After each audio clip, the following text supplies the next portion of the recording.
Hola, greetings and salutations, folks. It is I, your host, Cinema Kane, coming back at you today. And today we are talking 1984's The Neverending Story. The Neverending Story was quintessential viewing for 80s and 90s kids, even 70s kids in some cases. And you know, I think I saw it the first time, and you'll love the irony of this. It was a free preview weekend for the Disney Channel, back when that was a pay channel. And Warner Brothers made The Neverending Story. They own The Neverending Story. But at the time, Disney was acquiring movies to show on the Disney Channel. And some of the ones they showed were Warner Brothers movies, including The Neverending Story.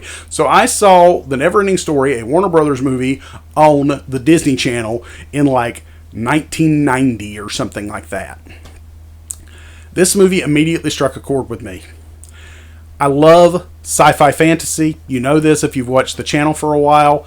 And this movie, directed by Wolfgang Petersen, has got some of the most creative creatures and art direction of a movie from that time period. On top of that, you've got a great synthesizer score, and who doesn't love a great synthesizer score from the 80s? You've got a group of wonderful child actors. Barrett Oliver, who was in Daryl. He was also in Cocoon and Cocoon the Return. He retired from acting and is now a photographer, I believe. The child cast of this movie is absolutely phenomenal.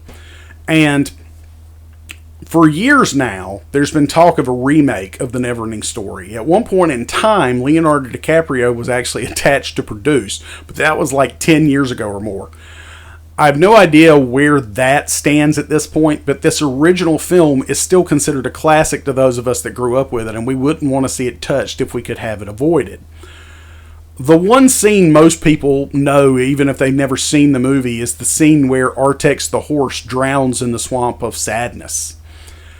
That movie, or that moment in that movie, definitely got me as a kid. I know it did.